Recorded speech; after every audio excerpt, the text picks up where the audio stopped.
It is safe to say that when using the chain rule, this particular rule in finding a derivative of function is used when you have a function inside a parenthesis raised into a power. So whenever you have this type of function, you can use the chain rule to find its derivative. And to look at it mathematically, we can also see a composite function looking at a of x, wherein our f of x will be the parentheses cubed represented by x cubed, and our g of x will be the function inside the parentheses, which is 5x plus 1. Now the composite function f of g of x, which is simply your a of x, can be written as 5x plus 1 raised to the third power, which is the original function right here. So this particular function can be represented as a composite function. That's why chain rule is basically the rule that we use in finding the derivative of a composite functions. So some composite functions that you will encounter in this particular problem will be m of x, which is given by 3x minus 2 raised to 7, wherein f of x is x to the 7th power, and g of x would be 3x minus 2, or the function inside the parentheses. And if we have b of x equal to the square root of x plus 1, f of x here will be the square root of x, or the square root of the parentheses, and g of x will be the function inside the radical symbol, which is x plus 1. And another representation of a composite function using chain rule will be c of x equal to e raised to 3x raised to 2 over 3, wherein f of x will be the parentheses raised to 2/3 represented by x raised to 2/3, and g of x will be the function inside, which is e raised to 3x. Now, let's use the chain rule in finding the derivative of some composite functions. So since we started with a of x, which is 5x plus 1 raised to the third power, we know that this is a composite function wherein f of x is x cubed and g of x is the function inside the parentheses 5x plus 1.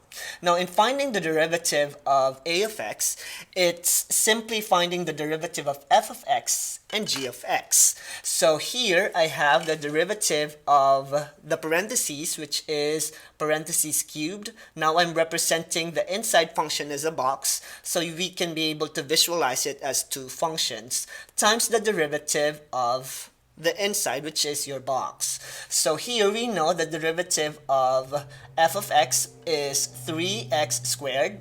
So now we have here 3 parentheses square times the derivative of the inside, which is your box right here represented by g of x, and we know the derivative of g of x is 5x plus 1. The derivative of 5x plus 1 is simply 5.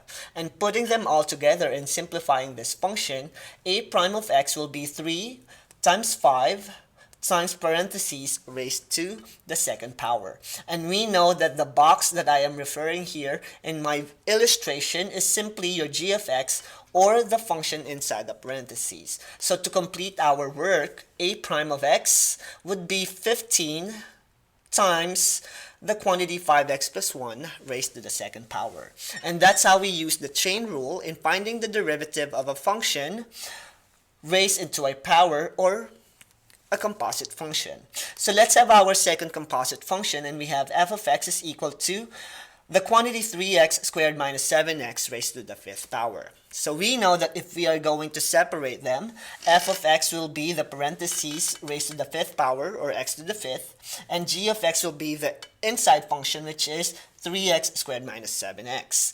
So first we need to find the derivative of f of x, which is the derivative of your parentheses raised to the 5th power, times the derivative of the inside, which is 3x squared minus 7x.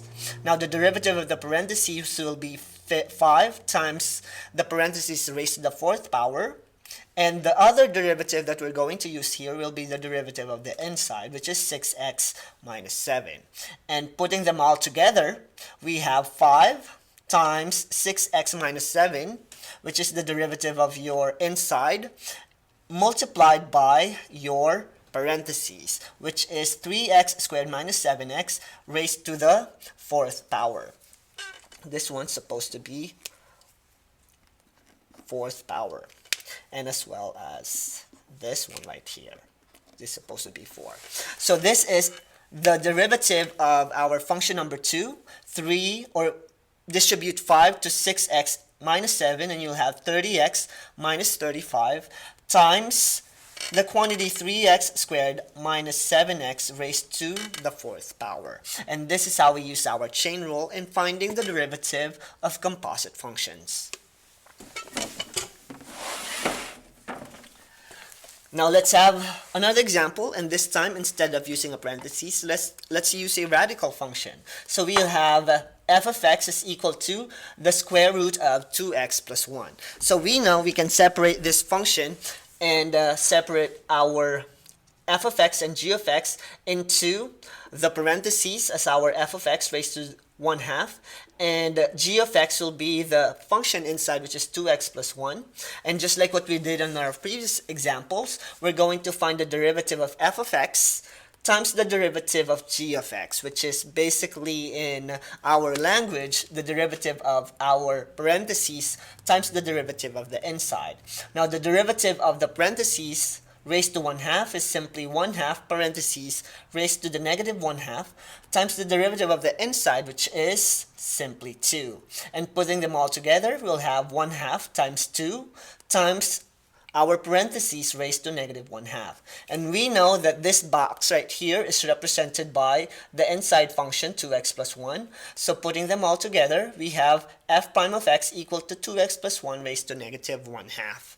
And if you want to further simplify it, to get rid of the fraction as your exponent and the negative sign in your exponent, we can change f prime of x from here into 1 all over the square root of 2x plus 1. Now let's have the derivative of our fourth function, which is y equals quantity x plus 5 all over 2x cubed raised to the fifth power. Now here our f of x is our parentheses raised to the fifth power, and our g of x, or the one inside the box, will be x plus 5 all over 2x cubed, which is a rational function. Now to find the derivative of f of x, it's a lot easier than finding the derivative of g of x. So the derivative of parentheses raised to the fifth power is simply 5 parentheses raised to the fourth. And the derivative of our rational function here, we will use the quotient rule to be able to find its derivative. So if we're going to simplify our function here, or find its derivative, we'll have 2x cubed times 1, which is the derivative of high, minus x plus 5 times 6x squared, which is the derivative of low, all over the square of your denominator, which is 2x cubed squared.